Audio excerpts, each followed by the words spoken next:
Well, the Julián Álvarez situation continues as always, and there are a lot of noise against this whole transfer saga concerning Julián Álvarez to Barcelona. There are also major news in Barcelona. There are also major news in Real Madrid, and of course, in the World Cup, we'll be talking about the World Cup. This is Mr. Marvel Sports. A hiding come offer major football stories on. Anything you want to know about football, your favorite team and everything, and I bet you know, make sure you like, you subscribe, or hit the notification button, the client, so when you drop a content, you'll be the first person to view. Yesterday, the French national team able against Paraguay. And the most interesting part is, at the end of the game, the whole conversation was like, how dirty the Paraguay people came to play against the French national team. And even after the game, you could see Kylian Mbappe was really angry to understand that he has to snap their keeper, that's Gil, when he was trying to congratulate him. That shows how the French national team were frustrated with the type of football the Paraguay national team were playing yesterday. One thing is, the Paraguay national team accepted the fact that they cannot go boot for boot with the French national team in terms of attack. And that's one thing people should know.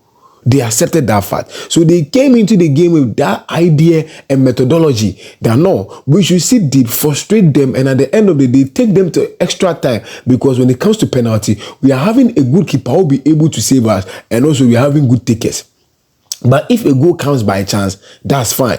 So the idea of the Paraguay national team was to frustrate the French national team and take them over time in the competition or in the match they played yesterday. But unfortunately, the brilliance of Desire Doué counted a lot. And at the end of the day, the French national team had a penalty. Kylian Mbappe converted the penalty into the net, and they've qualified to the next stage of the competition. One thing about South American football, people don't really understand this. When it comes to the South American football, these people are really aggressive. So these are the type of teams people like Vinícius, Julián, Neymar, Rafinha, and others has to play against. And even Leo Messi has to play against to be able to compete in the South American, Copa America and those stuff, because they are very aggressive. They are more physical. Bolivia, Chile, Paraguay, even Colombia, they are very physical. And it's very difficult to be playing against the South American side because they are very physical, and mostly when they are playing against the European teams, they have that mindset that we should bully them as much as possible. So that's what goes on when the South American teams are playing against European teams, and even their fellow South American teams when they are playing against them. Now, one major story going on in Real Madrid is Vinícius Jr. It seems there are major reports coming that Vinícius Jr. might stay at Real Madrid. Vini might stay at Real Madrid, and it will depend on one major meeting with Florentino Perez, because he feels like when he came to Madrid, it was Florentino Perez who was the one who trusted him a lot. When the GND who is a Vinícius Jr. no, or no, Obetimi about being a great player for Real Madrid. So if he thinks at this point he cannot betray Florentino Perez, so he will need a proper meeting with Florentino Perez to be able to decide his future. But the major news circulating right now is Vinícius Jr. might stay at Real Madrid. He might not leave. Now, the whole conversation about Vinícius Jr. is Vini is demanding for 30 million euros from Real Madrid as salary, and he wants some signing on bonus after his contract renewal.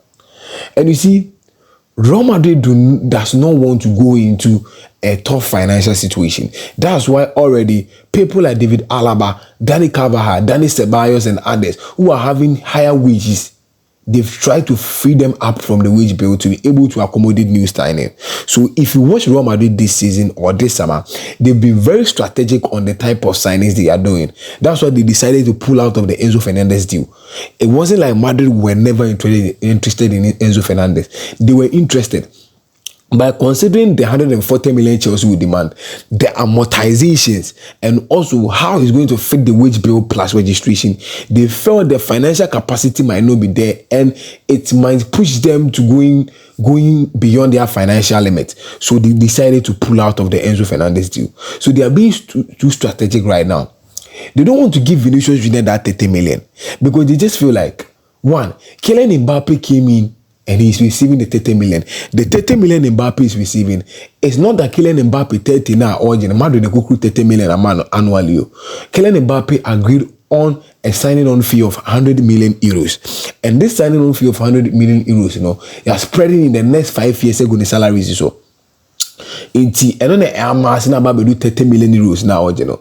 So Madrid feels like if they are giving Vinícius Jr. 30 million, it means when it's time for someone like Jude Bellingham, who's already receiving 20 million to renew contract, his agency and also the player himself will start demanding a higher wage. Mbappe himself, at some point when his contract renewal is due, he too will demand a higher wage.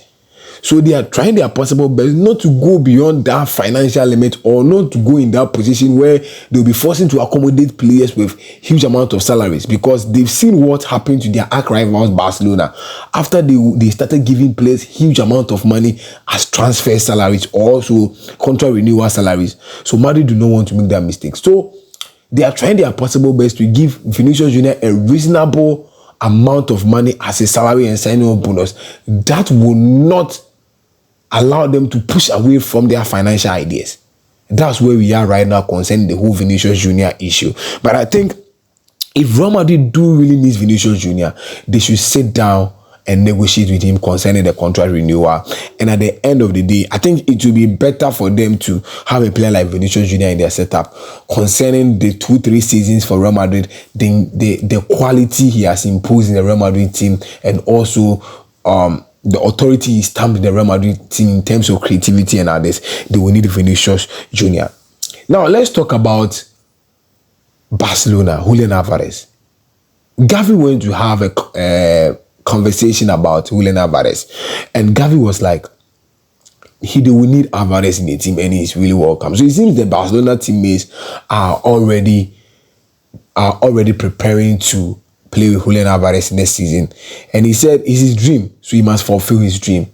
And Gavi furthermore talked about Cristiano Ronaldo, and he was like, no, Ronaldo is not being criticized by his teammates. Every criticism we are hearing about Ronaldo is from the outside world.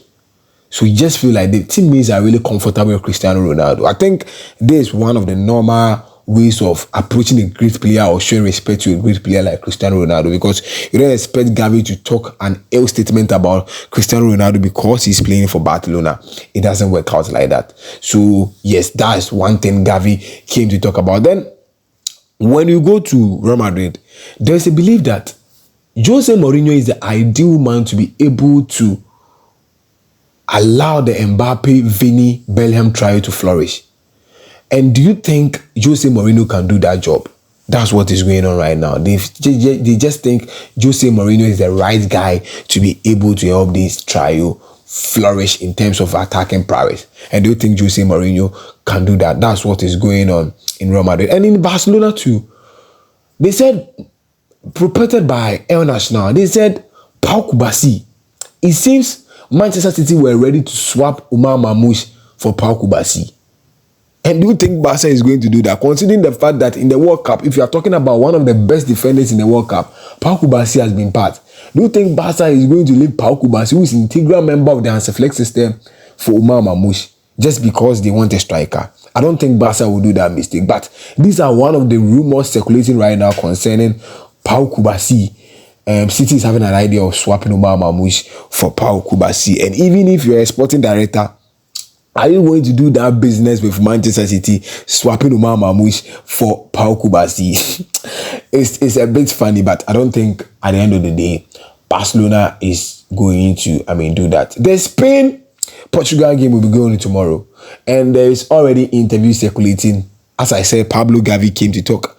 And there was Nuno Mendes who came to talk, and he was like, no, facing Lamine Yamal is an exciting battle, exciting duel, because he knows the quality of Lamine Yamal. Lamine Yamal is one guy who really decides games.